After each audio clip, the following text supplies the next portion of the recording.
On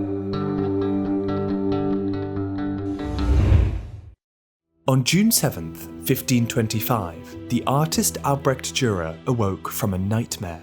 In his sleep, he saw a disturbing vision of the end of the world. Being a painter, Dürer decided to capture it in a watercolour sketch. Below is a brief description of what he saw. "I had this vision in my sleep, and saw how many great waters fell from heaven. The first struck the ground about 4 miles away from me, enormous noise and splashing that it drowned the entire countryside." Dürer's vision of the apocalypse is one of the earliest artistic representations of a dream. His fears of a world-ending flood, reminiscent to that described in the book of Genesis, had entered his subconscious and resurfaced as a nightmare. For millennia, dreams have inspired artists to delve into their own minds and bring forth bizarre images from their subconscious, from depictions of surreal dream states to impossible and at times frightening monsters.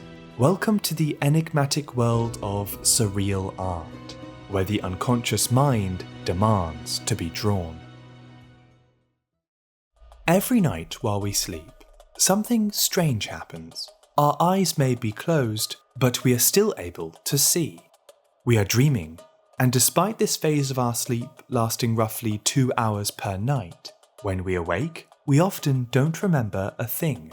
We're not the only species that can dream. It's been observed in other intelligent mammals. But we are unique in our ability to record and depict these visions through art. For the Aboriginal people of Australia, dreams play a central role in their beliefs and customs. Using natural rust-coloured pigments, they illustrate encounters had with spirits, ancestors, and animals. These artworks are used to tell legends about our world. These stories, known as the dreamtime, are captured in a distinctive artistic style, characterised by dotted painting and use of earthy tones. As the oldest continuous culture on Earth, the Aboriginal Australians have passed down these tales and techniques for millennia, and quite possibly preserved the oldest unbroken artistic tradition in the world, a tradition rooted in dreaming. References to visions and their meanings appear in some of the earliest forms of human writing. Since ancient times, dreams were believed to be a journey the soul goes on each night, acting as a bridge for the spirit world and the physical one. To the ancient Egyptians, these nighttime voyages were a chance to see reality more clearly. Their word for dream, resut, means awakening. It's no surprise that dreams feature heavily in the Bible, a book full of visions of the divine and glimpses into the cosmic unknown. One popular story is the dream of Jacob's ladder from the book of Genesis, in which the biblical patriarch sees a ladder of angels moving to and from heaven. This scene is depicted in many works of religious art, but perhaps my favourite is the one by Giuseppe di Ribera. At first glance, it may appear simple, plain even, just a sleeping man, right? But if you look closer, you can see wispy figures resembling angels travelling up the light.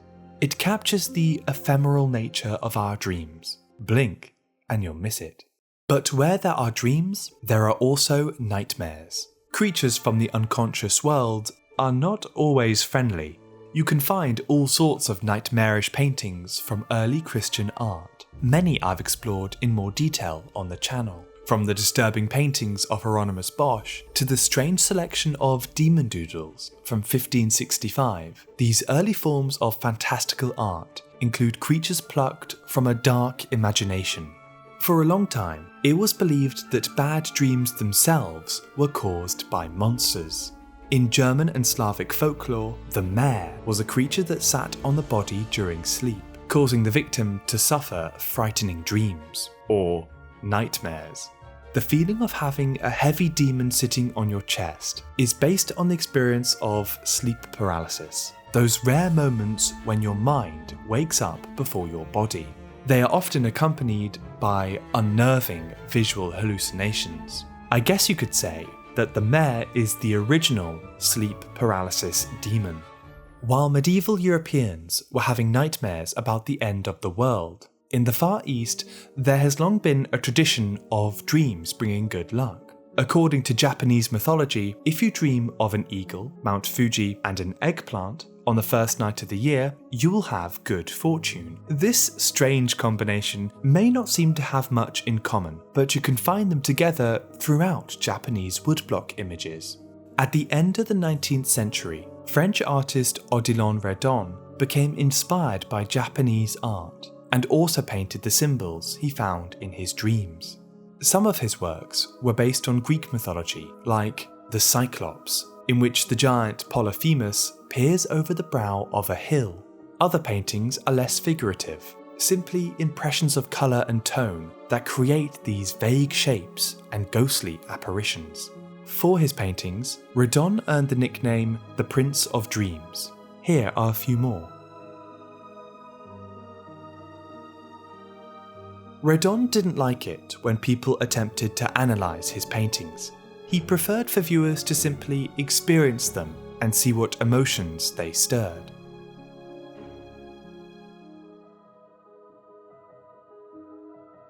What this artist didn't know is that he was about to inspire a movement, one that believed that painting the unconscious could reveal hidden secrets of our psyche. Things were about to get surreal. In the year 1900, the renowned psychoanalyst Sigmund Freud remarked that the interpretation of dreams is the royal road to the unconscious. He believed that dreams contain symbols that can unlock our deepest desires, fears, and hopes. Perhaps a box of jewels represents greed, a skull, a fear of death, or a mask, embarrassment. He used these symbols to help understand the minds of his patients. If the mind can reveal itself through dreams, what if it could reveal itself through art? After all, art has long been used as a way to express one's inner feelings. Consider one of the world's most famous paintings, The Scream by Edvard Munch. The agonized face of the figure in the middle has been seen as the vivid expression of anxiety. At the upper left corner, there is a small pencil inscription, "Could only have been painted by a madman." Whether or not this was written by the Norwegian artist is still uncertain. In the 1920s, a group of French artists were heavily inspired by Freud's theories on dreams and how they may reveal the unconscious mind. To unlock their own psyche, they got to work and let their imaginations run wild. The results were paintings based on strange, nonsensical subjects and imaginative landscapes. Their paintings were beyond reality, or in French, surrealism. One of the most famous painters of this era was the Spanish artist Salvador Dalí. He and his fabulous moustache created some of the world's most iconic surrealist paintings, like The Persistence of Memory, a landscape featuring melting clocks. The closer you look, the stranger it gets, like the ants swarming around a stopwatch, and something that looks like a closed eye in the centre. And then there's the solitary egg in the distance. What these images tell us about Dalí's subconscious are still debated. Dalí was a vivid dreamer, and so many of his paintings captured what he saw whilst asleep, like the descriptively named "Dream caused by the flight of a bee around a pomegranate a second before waking." There's a lot going on here. Tigers with guns jumping out of a giant fish. In the chaos and confusion, you'll be forgiven for overlooking this elephant in the background. An elephant with long, spindly legs. There are so many absurd painters and paintings in the Surrealist movement, from the metaphysical landscapes of de Cicero to the comical portraits by Magritte. Highlights include The Treachery of Images, a painting with the caption, "This is not a pipe." Ah, I see what you did there. To loosen up their minds, the Surrealists used a technique they called automatic drawing, which involved moving the pen freely across the page. This technique sounds suspiciously like scribbling to me, something that's been around for a while. I guess automatic drawing sounds more artistic. For the Surrealist artists, the aim of these paintings was to capture a snapshot of the unconscious. What exactly they captured is still unclear, but perhaps that's the point. What we are left with are these absurd and wonderful paintings plucked from the imagination. Surrealism has been seen as the high point of imaginative art, but as we have seen, drawing the unconscious has had a long history. The Surrealist painters are a continuation of what came before. In the Renaissance, we see examples of experimental and abstract art, such as a book from 1568 made up of geometric shapes. These images may not have had specific meanings, but served as studies in drawing perspective. They remind me of the work of M.C. Escher, an artist famous for his spirally, illogical stairways. Other artists took the concept of illusions even further, creating paintings with hidden faces. Can you see the face in this landscape? What about this one? The moment you see it, you can't unsee it. One artist particularly fond of illusions like this was Giuseppe Arcimboldo. All the way back in the 16th century, this artist created portraits of a man made of fruit, a woman made of vegetables, or a librarian made up entirely of books. Arcimboldo made many more of these mind-bending paintings, a gallery of strange fruity faces from centuries past.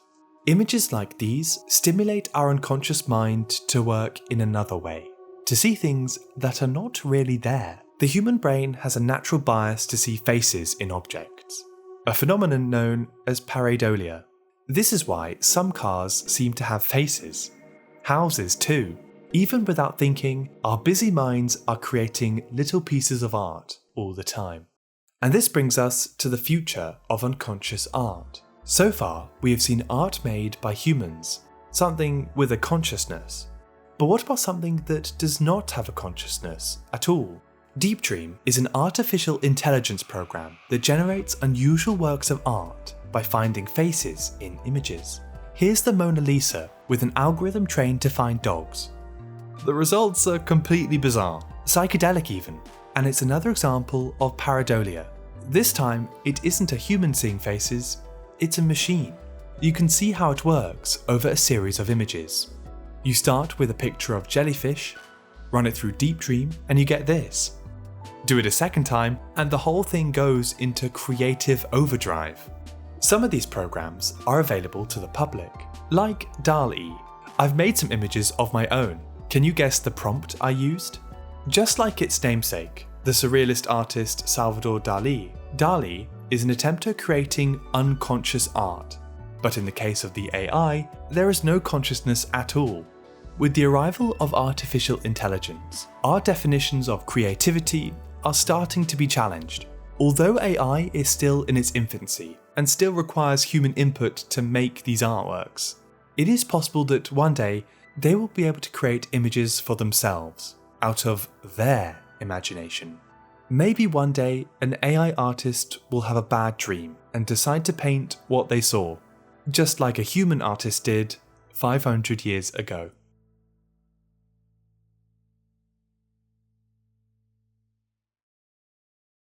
Hey, thanks for watching.